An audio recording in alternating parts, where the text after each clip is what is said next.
people, you know, for the listeners, you have to understand, like, the regional scene is like, don't try to like, oh, I want to make money on the regional scene. It's not about making money. It's about getting wins. Right. And you might actually come out of pocket more than you're even going to make any money at all. But the wins is what you're looking for. And if you can get good opponents, good matchups that you know that okay, this is a great matchup for my guy. Yeah. Okay, no problem. We'll spend a little money, right? So it's one of those trips where, like, I'm not expecting to make any money at all. Right. I know he's not going to make any money, but this is the investment that I'm talking about. Right. That eventually, what you hope for, that you're in the position that we're at today. Right. But that was one of those fights where it's like, yo, you get this win. Now we got the win. Next fight, contenders. Wow. Right. So again, another just masterclass on the contenders. He does everything from the feet to the floor, all the way to we get the finish in the third round. Shows everything you want to see if you're Sean Shelby, Mick Maynard, or Dana White. Everything. We don't get the contract. Yep. We don't get the contract. Yep. Which kind of like to this day still has a chip on both of our shoulders. Yeah. You were on first season too, right? Yep. Season 1, bro. Because I think I was there still. I think I worked. I remember Boston Salmon got the call, and I was like, dude, what is this contender? Brian Butler was my manager at the time. So I was like, Brian, what is this contender series? Get me on it. And then eventually they got me an opponent, Luis Gomez. Yeah. He's 5-0 or 6-0 when I fought him. Right. Yeah, I beat his ass. I think my theory is it was my haircut. I had a terrible haircut, so they didn't sign me. And that's why. Yeah, but theory. you know, anytime he's had a shitty haircut, somebody's fucked his hair up, he's beat the dog shit out of somebody. Real talk. Someone's got to pay for I that. think it's in the haircuts, bro. I don't know what it is, you know. So, but yeah, so he doesn't get the contract, right. And now to this day, you win a boring decision. You're getting a contract on contenders. Like, that still kind of bothers me. Like, no, man. So we didn't get the deal. Well, we know. Yeah, we know. Yeah, we know. Like, it's not based on any type of merit. Right. It's based on a certain person's probably pick or you know whatever. But tell him how you got signed. So Hunter Campbell, you guys all know Hunter. Hunter actually came up to me after my fight and was like, dude, that was he's like, I'm sorry you didn't get signed. Yeah. You belong in the UFC. You're going to be in. Just, just stay patient. Keep doing your thing. So I was like, whatever, this isn't going to stop me. I'm just going to start getting ready for another fight. And then one day I was working for Ali and Dominance at the time, traveling on the road. And we're in New York, and Ali's like, brother, come to the club. I'm like, dude, I got to train at 9 a.m. at Henzo's. Like, I don't want to go out. Yeah. He's like, brother, shut up. Get down here. Get down to the club. Mix here. Sean, I was like, dude, quite frankly, I don't care. I got to train tomorrow. Yeah. He's like, shut up, brother. You need to come now.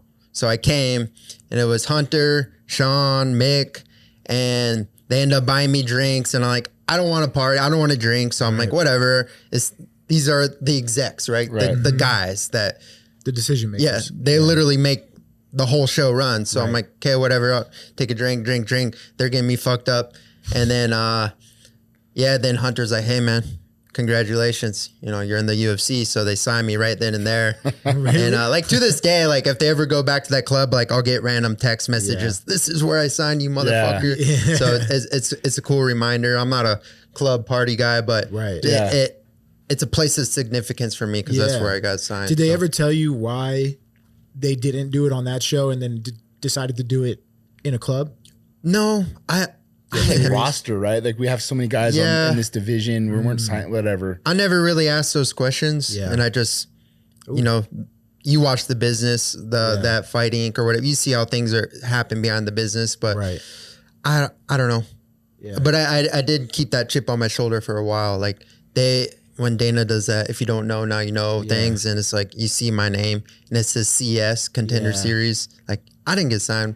Yeah, you didn't sign me on Contender Series. I didn't even think about that. That's like, they do have that little CS next to it, and you actually technically didn't come from there because you didn't get signed there. No, it was dope, bro. I get a FaceTime from him, and of course he's now pretty drunk, and he's balling. Yeah, and I'm crying now, and he's crying. He's like, oh, we got it, man. I'm in. Yeah. And he got signed with the UFC, and like, I just remember, for me and him both, we really try to counter. If I'm down or if I'm sad, he's not going to be more sad or down either. He's going to find ways to bring me up and vice versa. Yeah. In my heart, I was like so mad that they didn't sign my kid. Yeah. You know, I was so mad because he did everything right.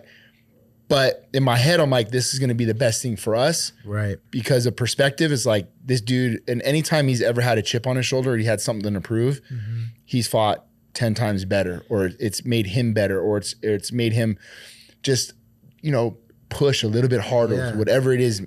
And I just knew there was a purpose or a reason why. And I'm glad it happened the way it did. And because it put us in a position to where, all right, everybody in the division is going to be on notice. Like we're going to go in here and fuck some shit up. Yeah. And, you know, we lost our debut, then we won 6 in a row. Yeah. Yeah. Yeah. Where do you think that comes from? Like that little chip? Because like you hear about the great athletes, like Jordan is like the example, or Brady, those guys that like any little or they'll make shit up in their head to like get, and you know, you just said the CS, which I think nobody would ever even think of. Yeah. It's like something they just look right past. But to you, it pisses you off every single time. Where does it come from, you think?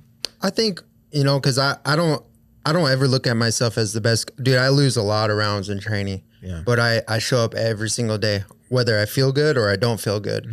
And just putting in that work consistently, you start to feel this like entitlement to something. Like, dude, I am working towards something and it's not paying off. So it's like that, you start growing the chip by that, you know? So it's like, I was on a 6-fight winning streak or a 5-fight winning streak leading up to the Contenders, won that, dominated the guy, got a finish, you know, that's what they're looking for, and didn't get that contract. And it's like, dude, what more do I got to do? What do I got to prove to you guys? So I don't know. I think it just comes and, you know, breathe.